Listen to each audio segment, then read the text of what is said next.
नमस्कार, स्वागत है आपका इंडिया रिपोर्ट में और मैं हूं आपके साथ भावना त्रिपाठी। आज जानेंगे कैसे खून के रिश्ते बने जान के दुश्मन।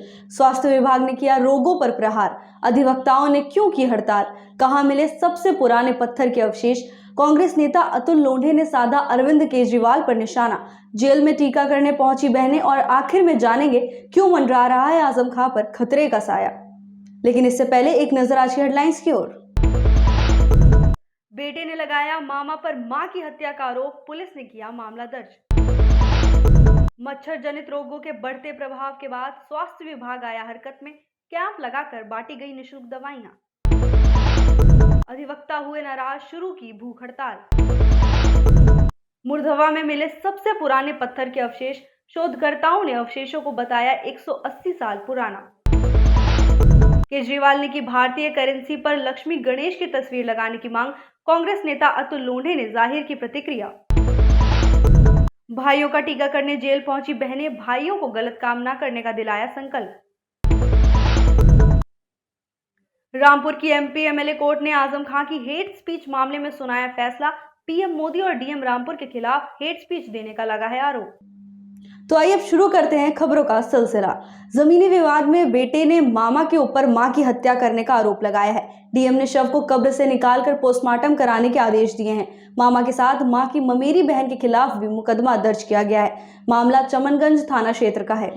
लालकुआं नगर क्षेत्र में मच्छर जनित रोगों के बढ़ते प्रभाव के बाद स्वास्थ्य विभाग हरकत में आ गया है। स्वास्थ्य विभाग की सीएमओ भागीरथी जोशी और जिला मलेरिया अधिकारी डॉक्टर अनुराधा हायंकी द्वारा संयुक्त रूप से वार्ड नंबर 2 में निरीक्षण भी किया गया। इसके अलावा अम्बेडकर पार्क में एक चिकित्सा शिविर का आयोजन किया गया, जिसमें निःशुल्क परीक्षण और दवाइयों का वितरण किया गया। देखिए हमारे संवाददाता सचिन गुप्ता की इस रिपोर्ट के जरिए। कैंप अभी लालकुआं में थोड़ा सा प्रभावितों की संख्या इधर नोटिस में आई है, तो लगातार कैंप का एक रोस्टर जारी कर रहे हैं और नगर पंचायत अध्यक्ष से भी हमारी बात हो गई है लालकुआं। उनके साथ कोलैबोरेशन में हमारी टीम सभी घर घर जाएंगी और सोर्स रिडक्शन का काम भी करेंगे और जितने भी मलिन बस्तियां हैं लालकुआं की, यहाँ पर कैंप अभी रोस्टर जारी कर देंगे। देखिए, जैसे जैसे हमें खबर आती है कि कहीं पे डेंगू के मरीज़ आ रहे हैं, तो वहाँ पे हम लोग टीम को भेजते हैं। हमारे पास यहाँ की खबर अभी 4 दिन पहले आई थी, तो हमने उस दिन यहाँ पे टीम भेजी है। यहीं इसी में बगल में यहाँ पे कार्य किया गया है और इसकी भी हमें न्यूज़ कल शाम को पता चली है कि कल शाम को यहाँ पे 2 मरीज़ और आए हैं, जिसके लिए हमने आज टीम भेजी है। बार एसोसिएशन के अध्यक्ष नरेश त्रिपाठी का कहना है कि दीपावली हिंदू धर्म का सबसे बड़ा त्योहार है। ऐसे में भैया दूज पर छुट्टी के लिए एक पत्र उच्च न्यायालय को लिखा गया, लेकिन उस पर अमल नहीं हुआ। इसके साथ ही घाटमपुर कोर्ट भी स्थानांतरित नहीं किया गया।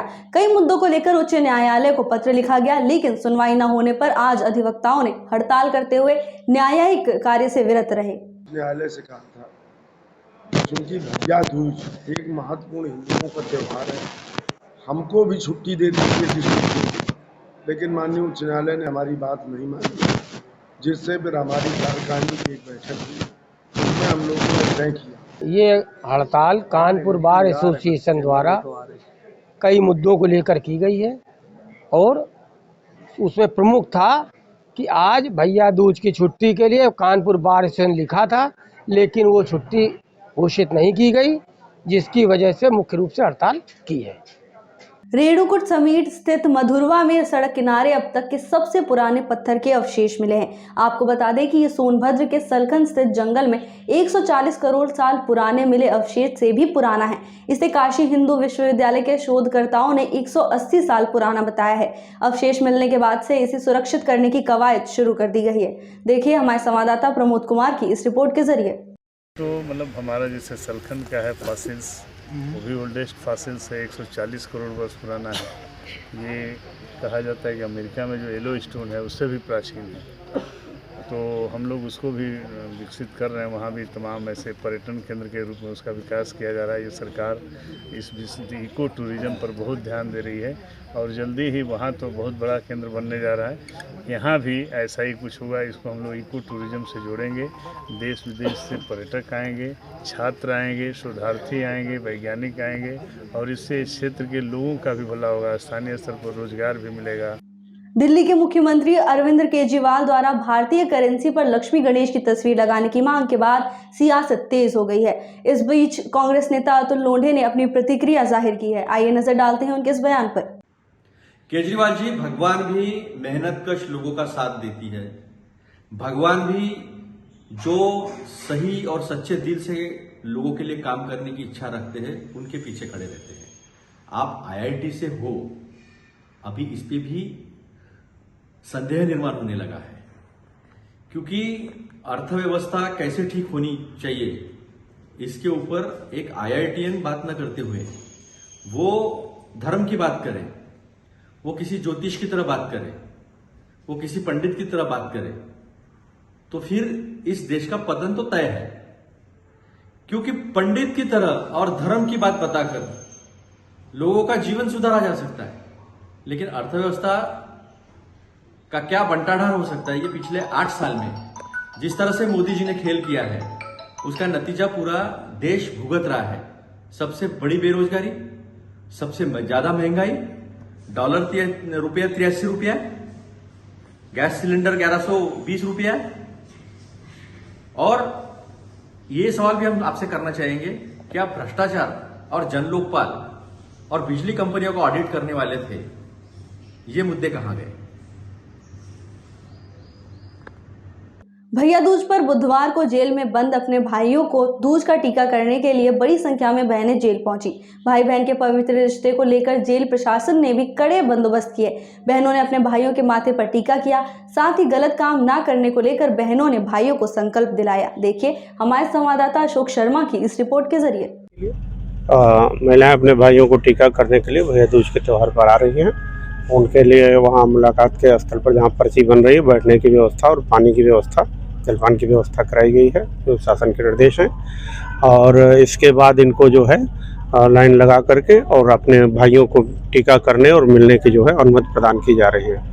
अब तक लगभग 200 से अधिक महिलाएं मिल चुकी हैं और क्रम जारी है। ये लगभग कितने समय तक रहेगा ये क्रम चलने का महिलाओं? जब तक महिलाएं आएंगी शाम 4 बजे तक कम से कम, तो कोई भी महिला अपने भैया दूज टीका लगाए बिना नहीं रहेगी।